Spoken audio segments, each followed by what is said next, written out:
So I'm with Rik Bennett then, up at Padel Parx in Wigan. Rik, just describe to me what your role is here at Padel Parx and how you found it since you've opened. Yeah, mate. So I'm the co-founder.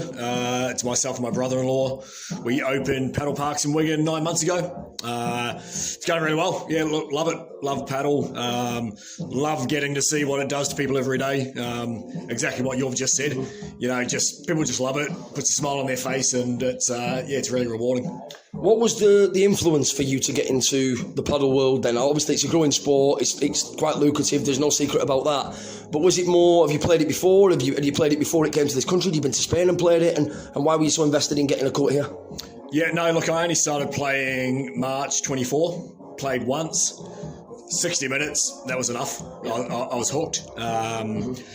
My background's hospitality, and I kind of thought, well, paddle for me is kind of like competitive socialising. Yeah. So I spoke to my brother-in-law. His background's finance. We kind of thought, well, my strengths, and his strengths would work. Looked into it, and we decided we wanted to be more of a community-focused venue. I don't like to throw community out there because everyone says it. Yeah. But we have really invested in Wigan and the community. Right, okay. We do a lot with Wigan Council. Yes. Yesterday I had the Brick charity down here. They're a homelessness charity. Nice. Sunday we had Wigan Foster Care Association. So community to me isn't the players. The players are my customers. Yes. The community is the local community, and that's what sort of drives what we try to do. But I'm guessing with the regular customers that you're getting, they create their own little mini community here where they can book and play atomic, they can play open matches here like any other paddle place, but in a unique, and what I would describe this as, and Bobby said the same, an intimate environment. 3 courts, singles court down the middle, which is something that not everywhere is offering, by the way. And me and Bobby today couldn't maybe find 2 other players. Our friends are busy working, we're off, so we wouldn't have been able to play here today had you not have had a singles court that was within half an hour from us.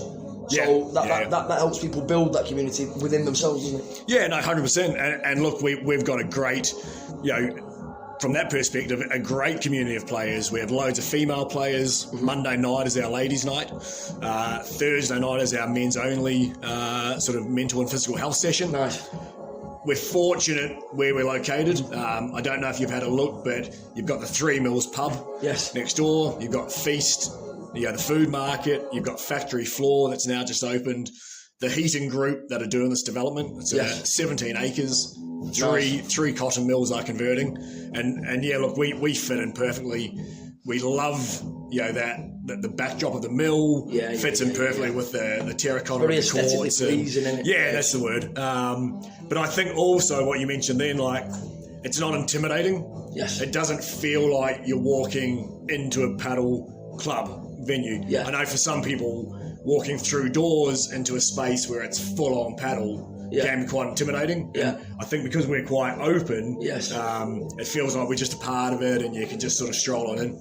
I think that's why the name suits so much, Padel Parx, because it does feel like you're playing in a public park, and I mean that in a completely unoffensive. I mean that in a way where it feels very social in that sense, where you could turn up with 2 rackets and a couple of tennis balls on your local park years ago and play. And then if you went to somewhere like an arena or a proper professional or semi-professional paddle place in Bolton or wherever else in Wigan potentially, you'd feel slightly out of place, like you didn't fit in. That almost kind of like imposter syndrome of being there. You've not got that here, have you? Yeah, no, and again, that kind of fits into that, what we're trying to be. We're trying to be for the, for the community.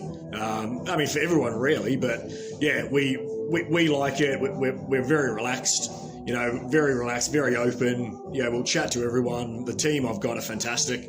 And we just try to make it a really welcoming place to come. There's a cafe here, you've got drinks, you've got paddle balls, you've got rackets available from a family as well that have produced them and got them manufactured. Just tell me for 1 minute about them. Yeah, so Dunlop are our racket and ball partner, so they're great, we love that.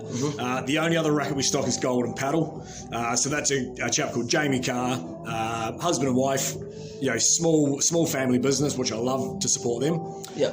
Golden Paddle are also a community paddle partner, so they've donated money that we use to allow juniors to play. Best value for money rackets, I think, that are on the market. They're incredible rackets.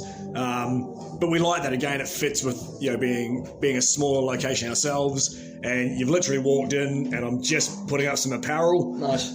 Brave Star Performance apparel. Again, it's a local guy, Dean Lester, He works at Wigan Warriors as a coach, and this is his own brand as well, so we're supporting that as well. So you're bringing everyone together. There's a massive racket on the wall as well, which I did slightly joke about using. In the end, it probably could have helped me out in the little tie-break third set with Bobby then. We beat each other sometimes. You know, I'm on the receiving end of a couple of thrashings off this money. I need to work on my game against him specifically, but that's what it's all about, isn't it? Just coming down, playing each other, playing with people you don't know, playing with your pals, and doing something than just sitting in the pub and doing the traditional stuff where it could actually be unhealthy for you, and yet this is so beneficial to you, isn't it? Yeah, no, that's it. Look, mate, I think paddle's blowing up because it's so accessible, it's very inclusive. You know, literally this morning I've had Jonathan down with his 11-year-old grandson playing on the singles court. Meanwhile, I was on court number 1 with David and Bob. Late 60s, early 70s. Yeah. We did a 1.5 hour training session with him. Yeah. So that shows the spectrum. You've got 11-year-old, you know, up to 72-year-old, Yeah. you know, in the space of one morning. Beautiful. Well, thanks for having us down again. It's the second time we've been down. Really enjoyed playing in the rain. Actually, thought it was quite refreshing. The fine rain that soaks you through, as Peter Kay had said. Nothing lashing. And really enjoyed it again. And thanks for having us down. And we'll promote you as much as possible on the radio show. Yeah, perfect. Love that. Cheers, Appreciate pal. it, mate. Nice one, mate. Cheers.